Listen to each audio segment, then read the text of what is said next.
उत्तराखंड में 2 विधानसभा सीटों पर होगा उपचुनाव। बद्रीनाथ और मंगलोर विधानसभा सीट पर होना है उपचुनाव। 10 जुलाई को दोनों विधानसभा सीटों पर होगा उपचुनाव।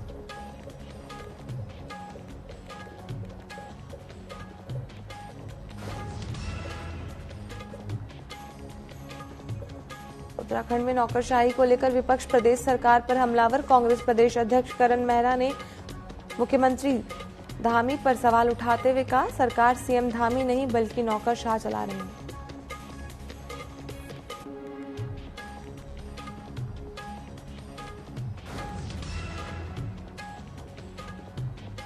उद्यान घोटाले को लेकर कांग्रेस हमलावर। कांग्रेस प्रदेश अध्यक्ष करण मेहरा ने कहा, सबसे पहले कार्यवाही गणेश जोशी पर होनी चाहिए क्योंकि वो कैबिनेट मंत्री हैं, उनकी जिम्मेदारी ज्यादा है।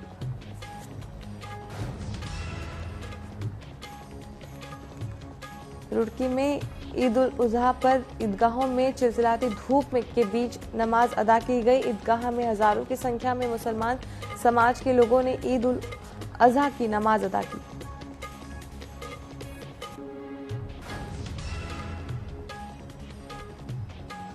और देहरादून के डोभाल चौक पर देर रात 3 युवकों को मारी गोली। एक युवक की गोली लगने से मौके पर ही मौत, जबकि अन्य 2 घायलों का अस्पताल में इलाज जारी।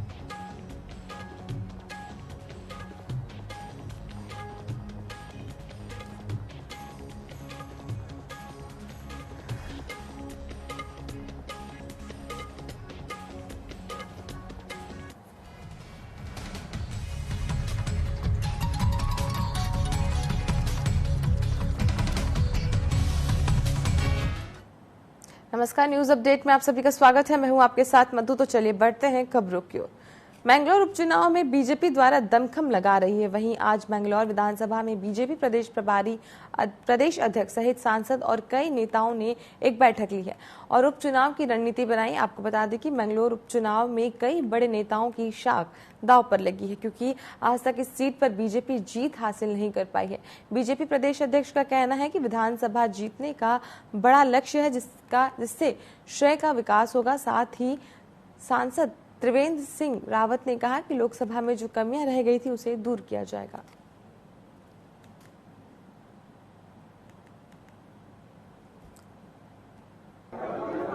चुनौतियों को स्वीकार करने के लिए हम भारतीय जनता पार्टी के कार्यकर्ता हैं और हम इस बार सफल रणनीति यहाँ के लिए बनाएंगे ताकि हम विधानसभा से हम यहाँ से जीत सकें और एक नया इतिहास इस बार मंगलौर में हम करने हैं। लोकसभा चुनाव में काफी कम वोट मिले थे, यहाँ पे मात्र 21,000। इसीलिए हमने उसकी कमियां देखी हैं और हमको ये लगा है कि हम इस सीट।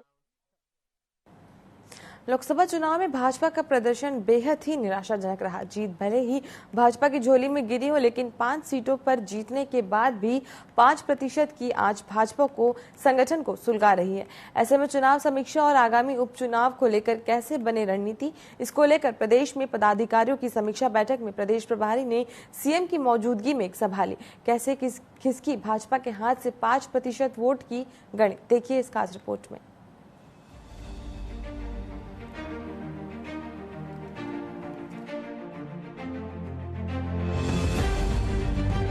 एक चुनाव खत्म तो दूसरे चुनाव की तैयारी शुरू हो गई है। प्रदेश की 2 विधानसभाओं में उपचुनाव होने हैं, जिसको लेकर भाजपा में संगठनात्मक मंथन शुरू हो गया है। देश भर में लोकसभा चुनाव के परिणाम जिस तरह से सामने आए, उन परिणामों ने देश की सबसे बड़ी पार्टी भाजपा को हिला कर रख दिया। हालांकि उत्तराखंड की 5 लोकसभा सीट पर भाजपा ने जीत हासिल की, बावजूद इसके उत्तराखंड सरकार की नींद उड़ी हुई है। उत्तराखंड में उपचुनाव नजदीक है और ऐसे में भारतीय जनता पार्टी अपनी कमियों को दूर करने में जुटी हुई है, जिसके चलते देहरादून में प्रदेश प्रभारी दुष्यंत गौतम की अध्यक्षता में 2 दिवसीय समीक्षा बैठक आहूत की गई। बैठक में सूबे के मुखिया पुष्कर सिंह धामी भी मौजूद रहे। बैठक में आगामी रणनीति को लेकर चर्चा हुई। फिर साथ साथ आगामी 2 बाई इलेक्शन भी हैं, उनकी भी चर्चा हुई। कॉरपोरेशन लोकल बॉडी के चुनाव आने हैं, उन पर भी चर्चा हुई है। और आज ही हुई प्रबंधन के अंदर जो लोग अन्य को विभागों पे काम कर रहे थे, उन सबकी समीक्षा भी होगी, उनका धन्यवाद भी होगा। ऐसा नहीं होता कि काम करा लिया उनको छोड़ दिया जाए। आज उनकी विदाई भी हो जाएगी। फिर नई कमेटी नए तरीके से बनेगी, ये सारा कुछ कार्यक्रम चलेगा आगे। चूंकि हमारे बहुत सारे कार्यक्रम पार्टी के होने हैं, सरकार के बहुत सारे कार्यक्रम हैं, उन सभी में सबकी सहभागिता होनी, हमारा सरकार और संगठन सब मिलकर आगामी कार्यक्रमों को भी सफल बनाएंगे। जो हमारे सामने आने वाले चुनाव हैं, उन चुनावों में भी हमारा संगठन अंतिम व्यक्ति तक पहुंचे। हमारे पन्ना प्रमुख, बूथ अध्यक्ष, सारे लोगों ने काम किया है, उनके माध्यम से हम सबको धन्यवाद भी करते हैं, उन सबको शुभकामनाएं देते हैं, बधाई देते हैं। पांचों लोकसभा सीट पर बीजेपी की जीत का बड़ा फैक्टर विस्तारक ही रहे हैं। यही वजह है कि पार्टी ने जीत के बाद सबसे पहले विस्तारकों के साथ बैठक कर यह संदेश दिया है कि भले ही पार्टी 5 की 5 लोकसभा सीट जीत गई, लेकिन जिन विस्तार की अहम भूमिका चुनाव जीतने में रही है, उनके अनुभवों का लाभ पार्टी आने वाले चुनाव में भी लेगी। क्योंकि अभी लोकसभा चुनाव की समीक्षा बैठक समाप्ति के बाद हम कल परसों में जो हमारे संगठनात्मक 19 जिले हैं, 19 जिलों के लिए हम 2-2 कार्यकर्ताओं का पैनल हम भेजने वाले हैं। वो जाके प्रत्याशियों के नाम लाएंगे और बाद में सर्वे के आधार से कार्यकर्ताओं के सुझाव के आधार पर हम प्रत्याशी घोषित करेंगे। 38 विभाग हमारे अलग अलग कामों के लिए बने थे, तो प्रत्येक कामों में क्या क्या अनुभव रहे हैं उस टीम के और क्या क्या कठिनाई उनको काम करने में रही, इसके विषय में सभी लोगों के अनुभव यहाँ पर साझा किए गए और उन्होंने जो सुझाव दिए हैं आगे भविष्य में क्या सुधार करना चाहिए चुनाव के प्रबंधन में, उन सबको हमने जो है नोटेड किया है और आगे के लिए उनमें सुधार करेंगे। लोकसभा चुनाव के नतीजे भले ही भाजपा के पक्ष में रहे हों और भाजपा ने जीत की हैट्रिक भी लगाई, लेकिन जिन कैबिनेट मंत्रियों और विधायकों के कंधों पर अपने अपने क्षेत्रों में वोटिंग प्रतिशत बढ़ाने की जिम्मेदारी थी, वो ही नाकाम नजर आए। अब ऐसे में भाजपा की ये समीक्षा बैठक आगामी उपचुनाव के लिए कितनी कारगर होती है, ये तो आने वाला समय ही बताएगा। देहरादून से टीवी 24 के लिए योगेश शैली की रिपोर्ट। उत्तराखंड के मुख्यमंत्री पुष्कर सिंह धामी ने पौड़ी जिले के अशासकीय विद्यालयों में लिपिक और शिक्षकों की नियुक्ति में गड़बड़ी की शिकायत पर एसआईटी जांच के निर्देश दिए हैं।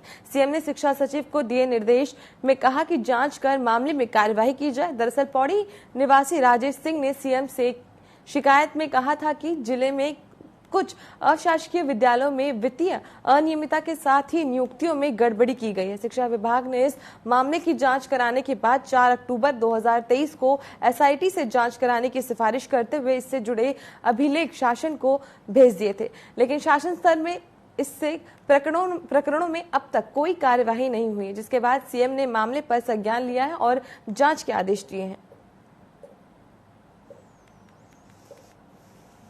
चूंकि हमेशा से हमारी पारदर्शिता हमारा संकल्प रहा है और उस ध्येय को लेकर सरकार काम कर रही है। कहीं भी कोई भी किसी प्रकार की भी अगर इस प्रकार की गलतियां आती हैं, इस प्रकार का जो है कोई भ्रष्टाचार का मामला आता है, तो निश्चित रूप से उसमें जांच होनी चाहिए। ये हम लगातार जांच कर भी रहे हैं और इस पे भी हमने जांच के लिए कहा है।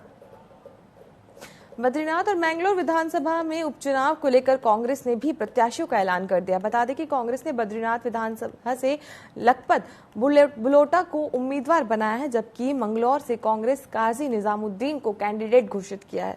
बीजेपी पहले ही कैंडिडेट अनाउंस कर चुकी है। ऐसे में अब उपचुनाव की जंग खुले तौर पर शुरू हो चुकी है।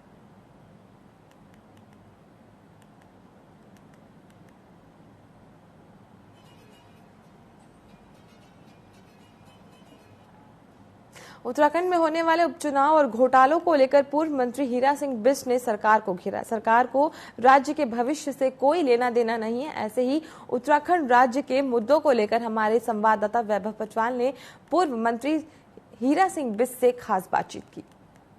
चुनाव होने हैं, 2 सीटों के लिए मतदान होना है। यहाँ पर भाजपा ने अपने प्रत्याशी की घोषणा यहाँ पर कर दी, लेकिन कांग्रेस अभी भी मंथन कांग्रेस के द्वारा किया जा रहा है। इसी गतिविधि पर बातचीत करने के लिए मौजूद हैं कांग्रेस के पूर्व राज्य मंत्री और उत्तराखंड की जो राजनीति उसमें एक बड़ा नाम किया जाने वाले हीरा सिंह बिष्ट जी। सर, पहले तो आपका बहुत बहुत स्वागत है चैनल में हमारे। बहुत बहुत धन्यवाद आपका। सर, उपचुनाव होने वाले हैं 2 सीटों पर, मंगलौर और बद्रीनाथ के लिए। भाजपा ने अपने प्रत्याशी वो घोषित कर दिए, कांग्रेस का मंथन भी जारी है। क्या कुछ कहेंगे, किसको टिकट मिल सकता है अभी?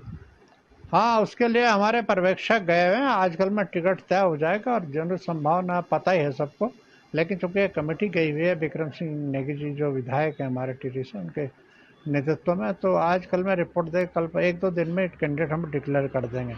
और रहा मंगलौर का, तो मंगलौर तो क्लियर ही है किसको टिकट मिलना है। एक्स MLA हमारे साथी नौजवान संभावना है। तो चुनाव की तैयारी कांग्रेस कर रही है, बड़ी गंभीरता से चुनाव को हम लोग लेंगे। सर, भाजपा की बात है, भाजपा ने बद्रीनाथ से जो कांग्रेस के पूर्व विधायक थे जो भाजपा में शामिल हो गए थे, राजेंद्र भाई, उनको यहाँ पर टिकट दिया है। वहीं अगर मंगलौर की बात करें तो एक पैराशूट प्रत्याशी यहाँ पर उतारा है करतार सिंह के रूप में। तो क्या लगते हैं भाजपा के पास इस समय जो मंगलौर विधानसभा है उसके लिए यहाँ पर चेहरा नहीं बचा, जो उन्हें बाहर से चेहरा लेके आना पड़ा? भाजपा पे बहुत संकट है। वो तो हमारे कांग्रेस के लोग डरा धमका कर, कमियां दिखा करके, ब्लैकमेल करके घेरना चाह रहे हैं, उनको अपनी पाले में लाना चाह रहे हैं। एक सिलसिला जो खरीद फरोख्त किया बीजेपी ने, पूरे देश को बर्बाद और तबाह कर दिया। बड़ा सिद्धांत आदर्शों की पार्टी कहती है, मैं कह रहा हूँ ये तो खरीद फरोख्त वाली पार्टी, लालाओं की पार्टी है, बनियों की पार्टी है, गुजरातियों की पार्टी है। किसी कमजोर निकाली बीजेपी में आ जाए, नहीं तो जेल में डाल दें, तेरा ये तोड़ देंगे, तेरा ये कर देंगे, तेरा ये कर देंगे। ये काम है कहीं क्या? तो इस तरह से उन्होंने कांग्रेस को कमजोर करके नया गंदा रचना इतिहास बना रहे हैं, बहुत घृणित इतिहास बना रहे हैं खरीद फरोख्त का। हरियाली में अभी भी कलिंगा में जंगल काटने की बात होती है, हमने विरोध किया। वहाँ भी 2,500-3 हजार पेड़ काटने, पेड़ क्यों काट रहे भाई? बड़े मुझसे पेड़ पनपते हैं, हमारे हरियाली सौंदर्य, हमारा प्राण रक्षक हैं ये लोग, ये हमारे जीवन संजीवनी की तरह काम करते हैं। आप इस तरह से स्थिति खराब कर रखी है आपने, पूरे प्रदेश को तबाही के कगार पर ले जा रहे हैं। जो उद्योग जो शेड्यूल तिवारी के टाइम बने सब बंद कर दिए, कोई एक उद्योग लगा रहे, एक कंपनी नहीं आपके आ रही। आपका किस बात की डबल इंजन है? अरे रोजगार दो, आपने रोजगार छीनने का काम किया। 50,000 वैकेंसी नियमित वो नहीं भर पा रहे। आप संविदा कर्मचारी 40-45 हजार उनको रेगुलर नहीं कर रहे हाईकोर्ट के आदेश के बाद भी। तो आपको क्या, किसान परेशान है, मजदूर परेशान है, नौजवान परेशान, तो आप कर क्या रहे? बहुत दुखद है, बहुत चिंता का विषय, दुर्भाग्यपूर्ण। हम भर्त्सना करते हैं, आलोचना करते हैं। इस देहरादून में लोकसभा चुनाव प्रबंधन समिति की प्रदेश स्तर पर 2 दिवसीय बैठक की गई, जिसमें प्रदेश प्रभारी सहित सीएम पुष्कर सिंह धामी मौजूद रहे। इस बैठक में चुनाव प्रबंधन को लेकर बने 38 विभागों के सभी वर्गों को आमंत्रित किया गया, जिसमें उनके अनुभव को साझा किया गया, साथ ही समस्याओं पर भी चर्चा की गई।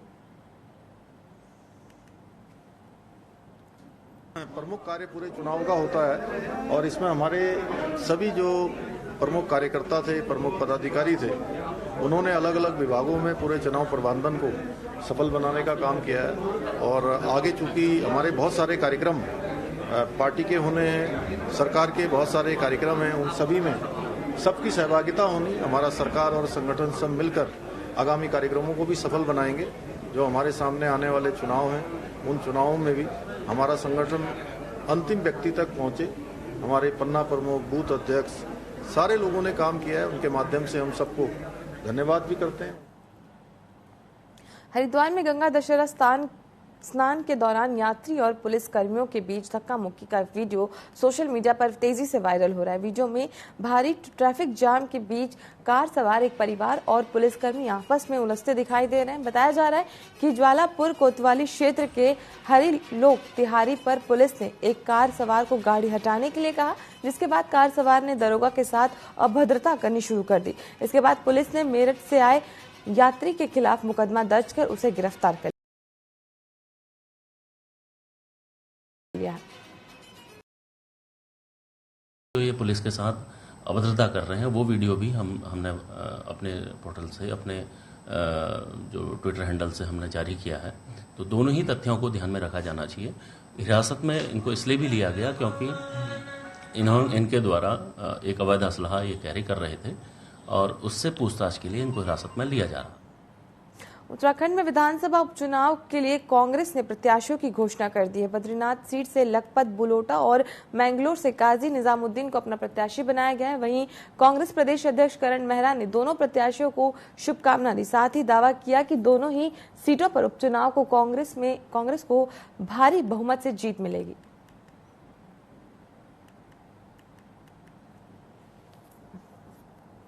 अखिल भारतीय राष्ट्रीय कांग्रेस ने आज अपनी लिस्ट जारी कर दी है। बाई इलेक्शंस में मंगलौर सीट से काजी मोहम्मद निजामुद्दीन जी को और बद्रीनाथ सीट से लखपत सिंह बटूला को अपना उम्मीदवार कांग्रेस ने आज घोषित कर दिया है। आदरणीय काजी मोहम्मद निजामुद्दीन जी 19 तारीख को अपना नॉमिनेशन फाइल करेंगे और लखपत सिंह बटूला बद्रीनाथ सीट में अपना नॉमिनेशन 21 तारीख को फाइल करने जा रहे हैं। अल्मोड़ा के बिनसर वन्यजीवी विहार में हुई आगजनी घटना के बाद वन विभाग हरकत में आ गया है।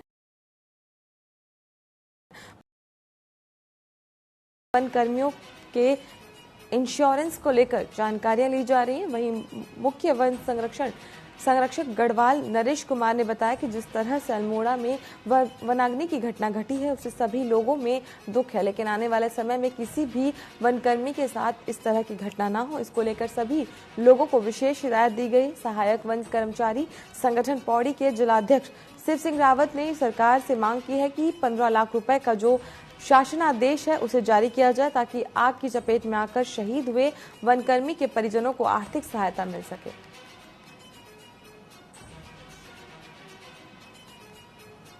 पूरे क्रू मेंबर्स हमारे जितने भी हैं सब तैनात हैं और वो मौके पे जाके पूरा टाइमली अपना रिस्पांस दे रहे हैं और आग बुझा रहे हैं। उनकी सेफ्टी के लिए भी हम लोगों ने इवन डीएफओ लोगों ने भी निर्देश जारी कर रखे हैं कि भाई जो है अपनी सेफ्टी के साथ में आग बुझाई जाए, ऐसा नहीं कि जान जोखिम में डाल दें, क्योंकि बहुत से डंगारी एरिया होते हैं और दिन में आग बुझाते हैं तो हवा भी बहुत तेज चलती है, तो कई बार पता नहीं होता कि आग की लपटें कितनी तेज आ गई। पूरे क्रू मेंबर्स हमारे जितने भी हैं सब। चर्चित हिंदी फिल्म हॉस्टल में सह नायक और जाने माने रंगकर्मी सुबेर गोस्वामी का रविवार को दिल का दौरा पड़ने से आकस्मिक निधन हो गया। वो 45 साल के थे और पिछले कुछ समय से बीमार चल रहे थे। अचानक उनकी तबीयत बिगड़ी, उनके परिजन उन्हें हॉस्पिटल ले जा रहे थे, तभी रास्ते में उन्होंने दम तोड़ दिया। उनके निधन पर रंगकर्मियों और जनप्रतिनिधियों ने उन्हें शोक जताया।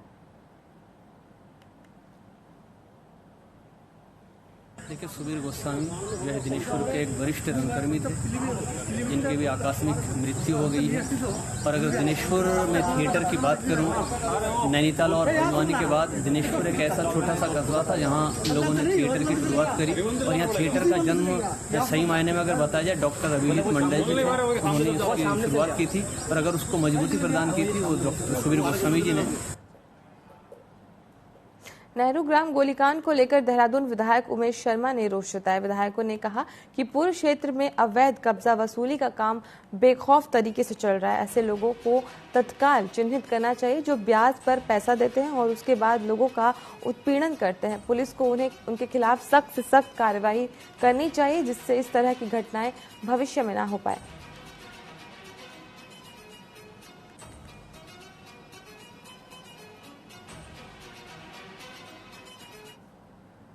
रात की घटना है।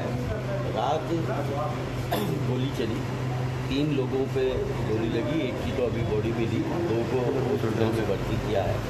हमारा ये कहना है कि जो यहाँ पर क्षेत्र में नासूर बन गए, ये जो ब्याज वगैरह के काम करते हैं और उससे जनता का उत्पीड़न करते हैं, इन पे अंत लगना चाहिए। और जिन्होंने भी ये कर्म किया है उनके खिलाफ सख्त से सख्त कार्रवाई पुलिस प्रशासन वो करे। देहरादून में रविवार रात हुई फायरिंग में एक युवक की मौत हो गई, वहीं 2 लोग घायल बताया जा रहे हैं। पुलिस ने इस मामले में 3 आरोपियों को गिरफ्तार किया। ये मामला रायपुर थाना क्षेत्र के डोभाल चौक का बताया जा रहा है कि ब्याज के लेन देन को लेकर विवाद हुआ था। इसके बाद आरोपियों ने फायरिंग कर दी। घटना के बाद से स्थानीय लोग काफी नाराज हैं और पुलिस प्रशासन के बीच उनकी जमकर नोकझोंक भी हुई। मौके पर पहुंचे क्षेत्रीय विधायक उमेश शर्मा काऊ ने समझाकर लोगों को शांत कराया। अब पुलिस ने शव को शवगृह में रखवाकर मामले की जांच शुरू कर दी है।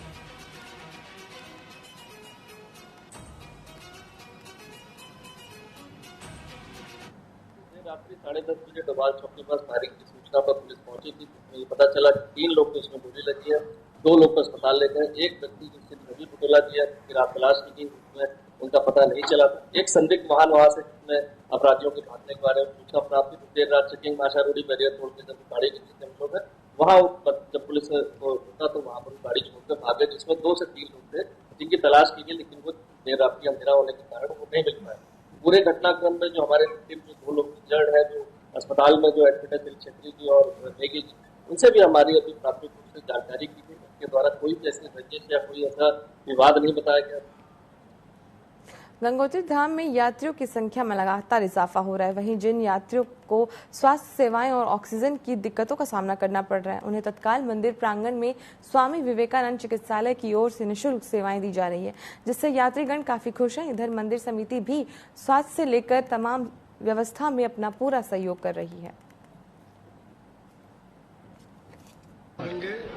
यहाँ पर स्वामी विवेकानंद जी के द्वारा जो निःशुल्क जितने भी देश विदेश से श्रद्धालु आते हैं, मंदिर प्रांगण में इनकी बहुत अच्छी व्यवस्था है और करीबन 100-150 लोग जो है यहाँ पर जो है प्रतिदिन इलाज कराते हैं और लोकल लोग भी जो है यहाँ पर यात्री के साथ में जो आगे तीर्थ पुरोहित है और जो होटल व्यवसाय के लोग हैं यहीं पर आके जो दवाई की सुविधा भी है और जो अगर जिनको ज़्यादा प्रॉब्लम होती तो बस स्टैंड में इनकी आईसीयू से लेकर आपकी शुगर जांच सारी जांचें जो फ्री होती है तो यात्रियों को जो निःशुल्क सुविधा दी जाती है। मैं गंगा पुलिस सभा अध्यक्ष होने के नाते जो है स्वामी विवेकानंद जितने भी स्टाफ है इनको बहुत बहुत धन्यवाद देता हूँ और उनकी उज्जवल भविष्य की कामना करता हूँ। न्यूज अपडेट में फिलहाल के लिए इतना ही। आप बने रहें TV24 के साथ। नमस्कार।